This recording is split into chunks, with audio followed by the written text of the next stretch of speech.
Over the years on the Freedom Pact, we've spoken to many former and current professors who've suggested that there may be a problem with modern academia or have issued warnings about the future of academia, some claiming there's no way back for academia. But what all seem to agree on is that there is something wrong. Now, I'm no professor, so naturally I asked why. In this video, I will feature clips from our previous podcasts with guests like Bret Weinstein, Lawrence Krauss, Peter Boghossian, Eric Kaufmann, Niall Ferguson, all talking about academia and where they see the future of academia and ultimately the problem with academia. I'll start the video off with a clip from the very early days of the podcast. It's me interviewing Bret Weinstein in 2021, and I asked Bret the role that academia plays in bad ideas originating. Oh, well, it's academia as we find it is a tremendously corrupt place for lots of reasons, many of them quite mundane, like the way we fund universities tends to put a bias in the sciences in favor of experiments and against theory, which is preposterous because science functions when theory correctly predicts the results of experiments, but because universities are fueled by what's called grant overhead, which is the top 50% of any grant that is awarded, there is a tendency inside the university to hire people who run expensive experiments that need big grants. They very easily dispense with theorists who need access to a library and pencils in the ideal case, because they don't bring in big grants. However, what this does is it short circuits the scientific process and creates an iterated series of observations that are not scientific. And so ideas that should be quickly dispensed with by the partnership between theory and experiment may live on. They may even come to dominate fields. And that means that academics are, without their knowledge, peddling low quality material because they've compromised the goose that lays the golden eggs. If you were given free rein on academia, what else would you change about the current system and setup? Well, first of all, the population of people that inhabit the academy has shown tremendous cowardice in light of the absurd notions that are fueling the modern protest movement.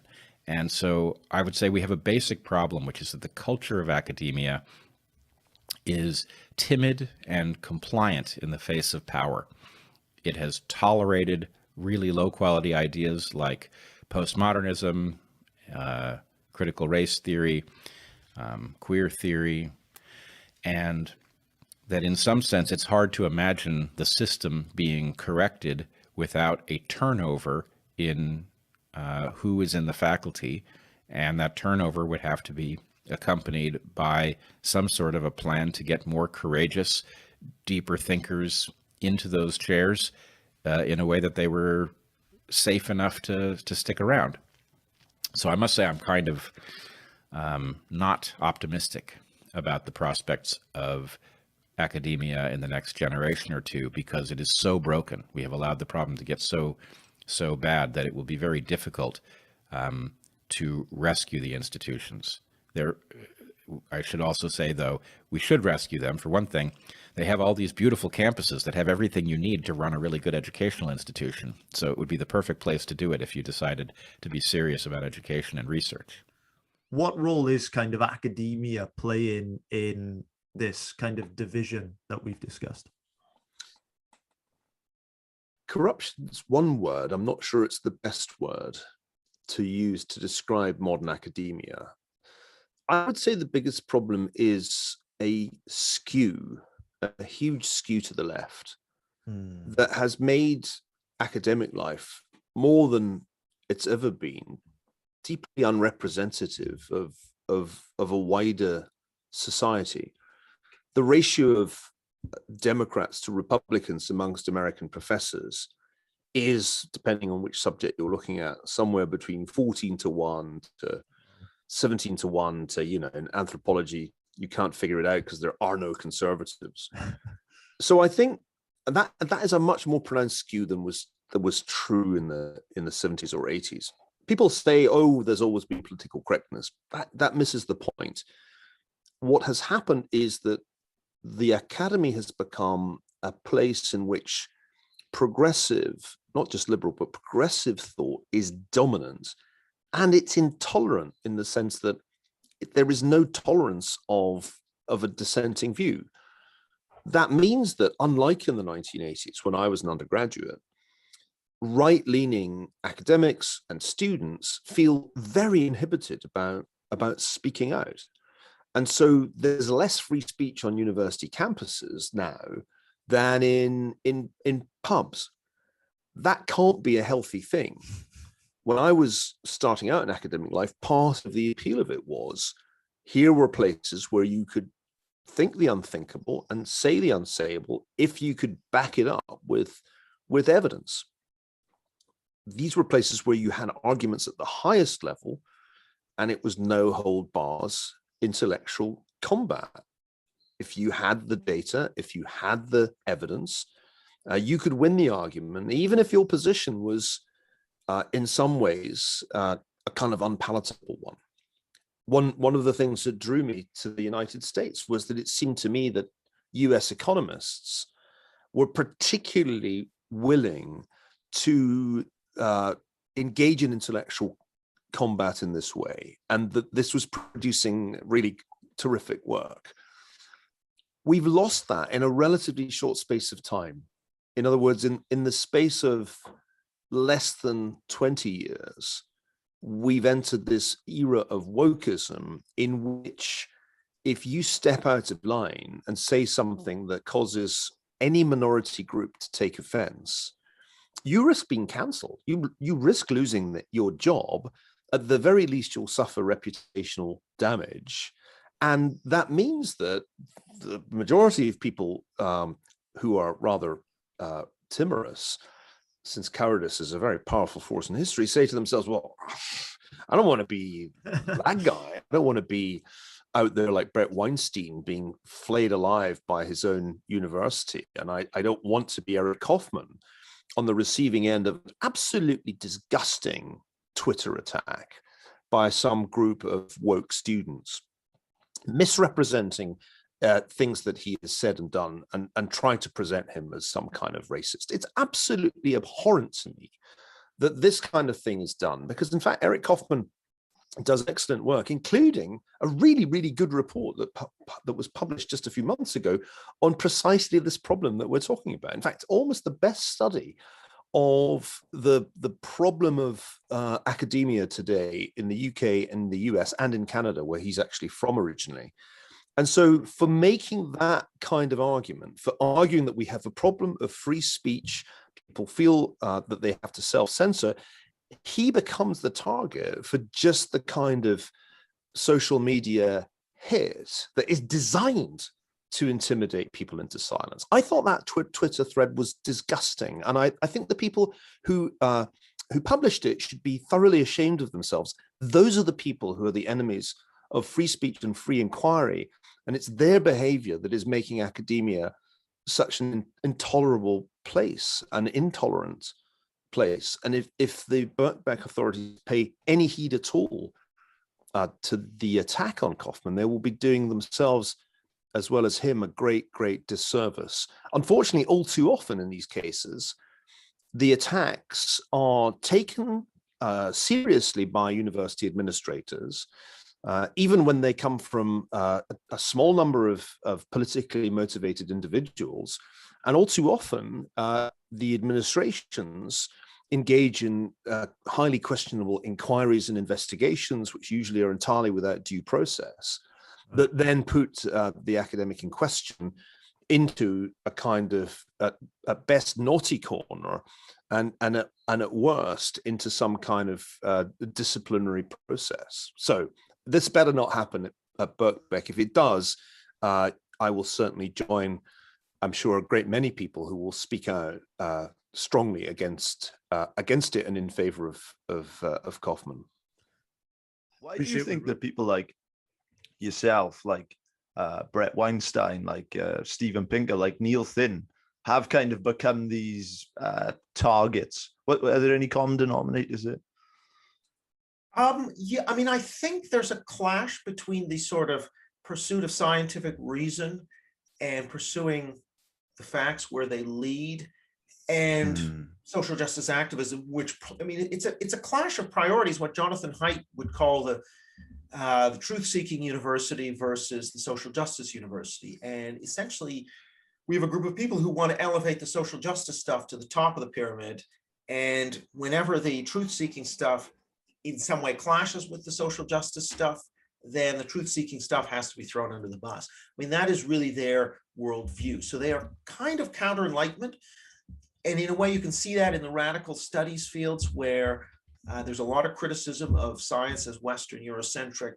And really, there's a lot of time given to what's called standpoint epistemology, the idea that, you know, speaking as an indigenous person, as a trans person, you know, this is my lived experience. So the idea of lived experience as knowledge, or you know, this term indigenous knowledge is sometimes used for the sort of traditional knowledge of indigenous communities, that somehow has an equal standing or even a higher standing than you know, evidence-based, representative sample-based science. You know, this is kind of a new orthodoxy that's challenging, if you like, the old basis of science, and it's very regressive.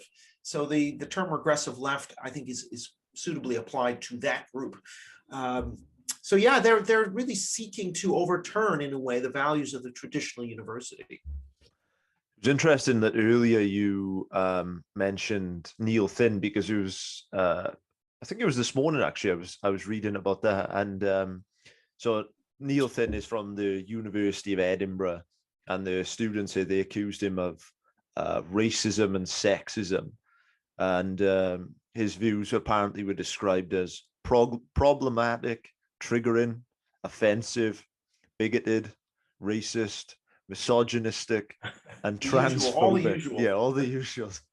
You know, and I guess from the sounds of that, the students of the, you know, University of Edinburgh, they must be kind of very confused as to how Goebbels is teaching their social anthropology class. Right. But again, you know, he's none of those things. So what did you make of that case? Well, I mean, I think it's there's a number of interesting facets. I mean, one, it's the classic playbook of what's called concept creep, expanding the meaning of terms so that, you know, criticizing, renaming David Hume Tower becomes akin to calling somebody the N-word. You know, essentially the collapse of any nuance. If you can tar some action or behavior with this term racism or misogyny, you can shut it down. So it's a weaponization through inflation. What George Orwell talked about, the meaning of words becomes political rather than scientific. And that's kind of what's going on, I think, with these students. What's interesting with the Thin case, a couple of things. One is that he's actually now pushing the university. He's saying he won't teach until they actually, you know, get these students to sit down, not punish them, but he wants a meeting so that he can actually clarify what's, you know, what these accusations were, and have some sort of pushback. Because you're right. I mean, in a way, as one University of Texas professor who's anonymous was writing, he said, in a way, the process is the punishment. These people can go on slinging accusations. It's like the ones that were directed at me. Next year, next week, they could do the same thing, and there are no consequences whatsoever for what they do. Right. The university is not going to touch them. Right. So they can try again and again and again, and they may all fail, but they can put people through the ringer, tie them up. And in a way, what they're doing is chilling speech, because people will say, I don't want the hassle. I'm just not going to say this. And so they managed to achieve their aim, which is to shut down free speech. I don't think you really should send your kids to any universities. Wow. My daughter, I was actually on Dave Rubin when I was in Florida, and he asked me a similar question. I told him, if you want to see what people really believe, ask them what they tell their children. My daughter will be at the age where she will go to college soon, and I told her, don't go to college, become an electrician. I don't think anybody should go to college, and I never would have imagined 10 years ago I would have ever have said that. Let's see, 2023, 2030. No, 11 years ago or so, I've never imagined I would have said that. they're indoctrination mills. Wow. If you were to try and convince someone who was dead, say if your daughter, for example, was dead set on university, what would be your main argument against going? Well, she is dead set on going, and I told her that, you know, I'll facilitate helping her live the kind of life that she wants to lead. We adopted her at 2.5 from China. She was a waiting child. She's a wonderful kid. And so, you know, I think we've done a very good job of that up till now. And I'm not going to stop. So ultimately, I think she has to make her own decisions. You know, I would never withhold an opportunity for her, because I think it's you know, morally wrong. Like I'm at the point where I think going to college now is not going to college or going to college a moral issue. My main argument would be, let's bring it back to the martial arts, if I may. My main argument would be, it is better to stare at a wall for 4 hours than to practice something that will lead you away from reality for 4 hours, like Tai Chi. You will not win a fight by silliness or nonsense. In fact, not only will you not win a fight, it'll actually decrease your chances for winning a fight. College teaches you things as a system, the fundamental values of the overwhelming majority of college, they're just out of alignment with reality, and they're in their own little reality bubbles. And it's better to not learn things it's better to do nothing than to learn things that are false. Plus, you know, you're also incurring a lot of debt, and a college degree isn't what it used to be. But by the way, you know, I have some friends who are extremely high up in tech companies. I won't mention who they are. And one of the things they told me is that they look at people's social media presence, and they look at where do they go to college, and there are a few places they're just like, nope. Like Yale is topping the list. A lot of the Ivies, not Harvard. You know, the Oberlin. Where else did he tell me? I can't remember off the top of my head where he told me, because we were drinking. But just boop off the table. So I think it could actually work against you, especially as the crisis of legitimacy in institutions grows. You mentioned that you couldn't imagine yourself saying that 10 years ago. It's almost it was about 10 years ago I started university. And since then, I've always been quite an optimistic person, but everywhere I turn now, it seems that academia is heading down troublesome paths. 10 years ago to now, what was the shift? What caused the shift in your mindset where you first thought something could be happening here? I'm trying to talk less because I'm so hyper caffeinated, and that's a huge question. Yeah. Wow. Okay. The shift. Wow. Okay. That's a very complicated question. I released a series on that. Lyle Asher, series is Universities Are Becoming Cults. It's on my YouTube channel, Peter Boghossian. Okay, it's a complex question. It deals with colleges of education. In colleges of education, they give out teaching certificates. This is just the bottom line. The people who get those teaching certificates are universally indoctrinated by a single book, Paulo Freire's The Brazilian Educators, Pedagogy of the Oppressed. Just reading something again about the influence that Henry Giroux and Paulo Freire had on education. You don't teach for the truth, you teach to liberate from oppression. And so kids going into schools in K through 12 have been indoctrinated by teachers who have gone through that critical theory training, that training to help them recognize and then overcome, fight, activate against depression. Couple that with college and university administrators themselves being products of ed school by and large, and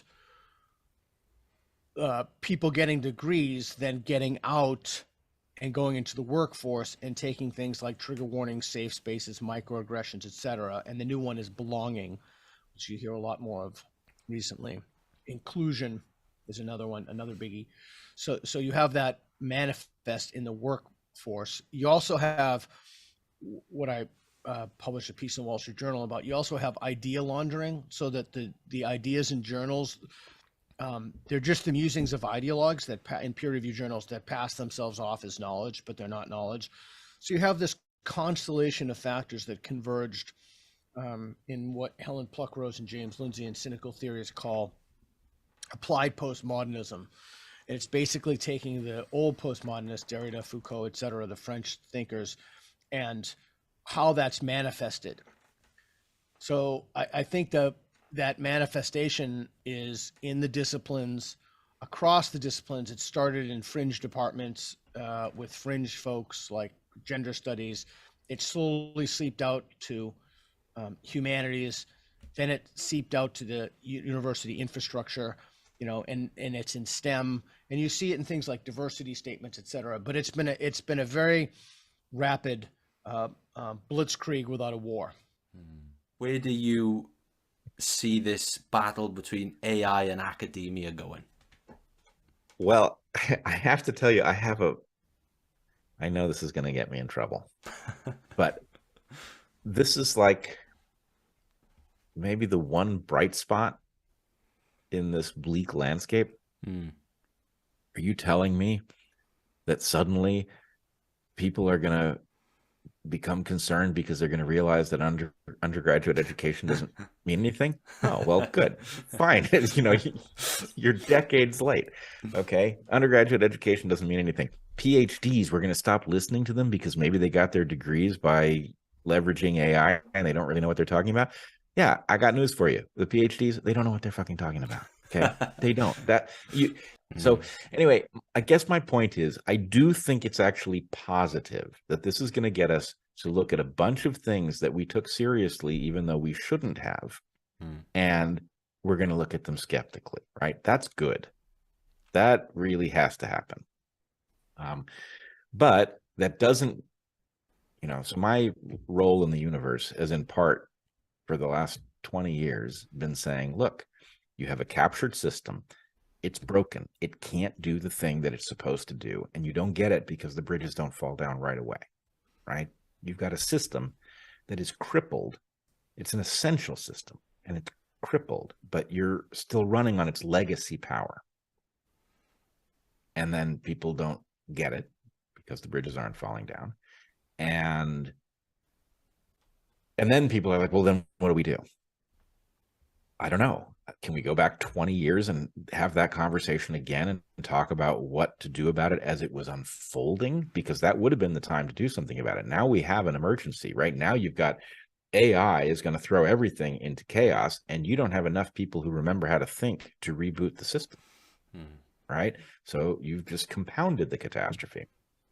So anyway, I don't know. On the one hand, there are aspects of this that weren't terribly predictable, and then there were other aspects that were completely predictable. And I hope somebody is paying attention, because if we get out of this, it would be really good if we didn't let it happen again. Right? You've got to tend the system as it stops pursuing the objective for which you built it. As it starts to do something new, that's the moment to be alarmed, not the moment at which the thing starts collapsing in on you. Another quote of mine, which is, the purpose of education is to make you uncomfortable. That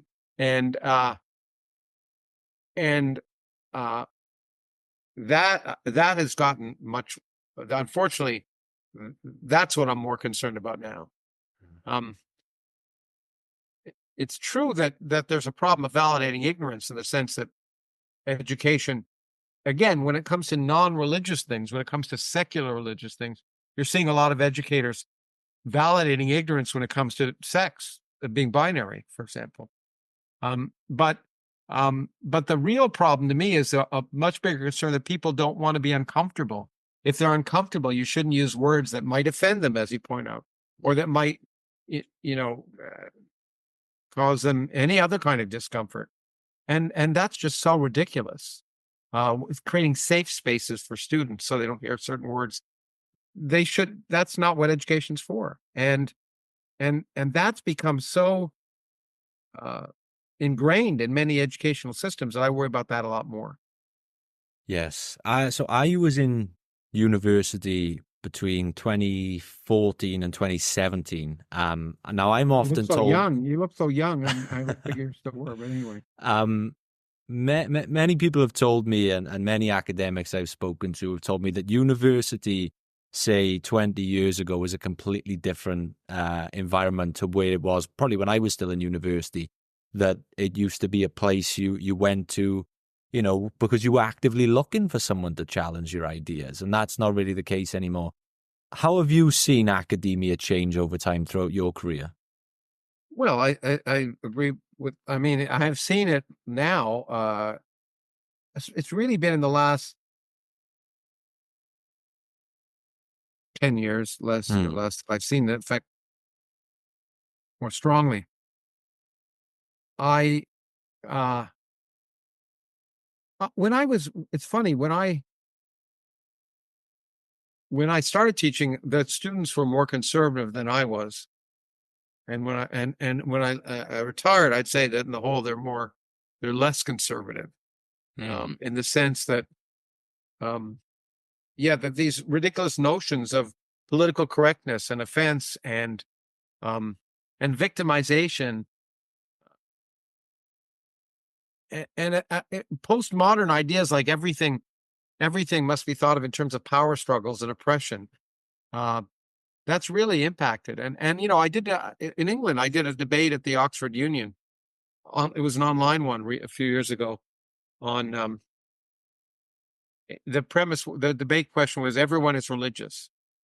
And I took the side of the pro side, by the way. Wow. I'm not like several of my atheist colleagues, because I think that, you know, everyone wants to believe certain things. And what I find is that what the people have converted their religious fanaticism to a secular fanaticism, where they want to believe certain things. And one of my partners in that was a woman I didn't know, a young woman I didn't know, was an Oxford student. And she pointed out that the safetyism thing, this concern about students feeling safe intellectually, has produced an atmosphere where people feel much less safe. The safetyism has ended up making most students feel more uncomfortable, afraid to say things in class, afraid to question. And it really has. I mean, and universities are enforcing this in many ways, these ridiculous notions, the presumption that physics is racist, a priori, systemically racist, ridiculous things like that. I mean, that, at least claims without empirical evidence anyway. And so you're seeing that certain things just can't be said in class, and professors don't bring up anything for fear that students will complain, because right now, if they complain, then a professor can lose his job, his or her job. It's become instead of an open forum for ideas, which is what universities should be all about, it's become an environment of closeted preferences and political correctness that gets in the way of learning. There are a lot of academics I've spoken to that share exactly what you've just said there. They share that sentiment. And a lot of them now seem a little discouraged in that there's no way back for academia. Is there a way back? Well, you know, I've often said, I like that one of my favorite phrases is that if the only tool you have is a hammer, everything looks like a nail. And I'm an educator, so I ultimately think education is the way. I mean, the way to improve education is to educate. That means to speak out. Now, I do it outside of academia now. I'm retired, and I also think it's probably the only way you can do this. I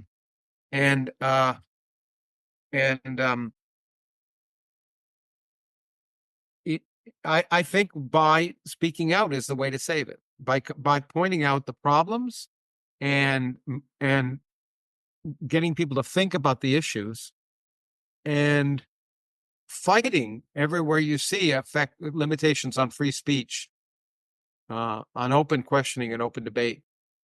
But it's going to be hard because universities have ingrained bureaucracies called DEI bureaucracies that are basically requiring loyalty oaths from people now who won't hire people who disagree with these things. And require them to actively promote, not just agree, but actively promote some of these things. Now, a lot of people I know who get jobs will just say this stuff, though, lip service, but some fraction of them believe it. And if they become part of the academia and then teach students that, I've seen young generation of students have been brainwashed by some of this nonsense. Well, you can see it in the campus protests regarding Gaza, where kids don't even know where Gaza is or what it is, but are there's no critical thinking going on. But I think, I do think professors need to speak out, and it's hard because they're afraid. I wrote an article on ideology and science for the Wall Street Journal, and I had a lot of faculty from around the country write to me, but they all wrote to me under private email addresses, and several of them under pseudonyms, because they were worried about their institutions finding out they agreed with me. That sounds like Russia in the Soviet era or Hungary, in that period, and so, or East Berlin. And so I think it's hard. It's going to be hard for faculty to do it. But I think I like to believe that if you educate the public, that they'll have some impact even on politicians who have bought into a lot of this nonsense.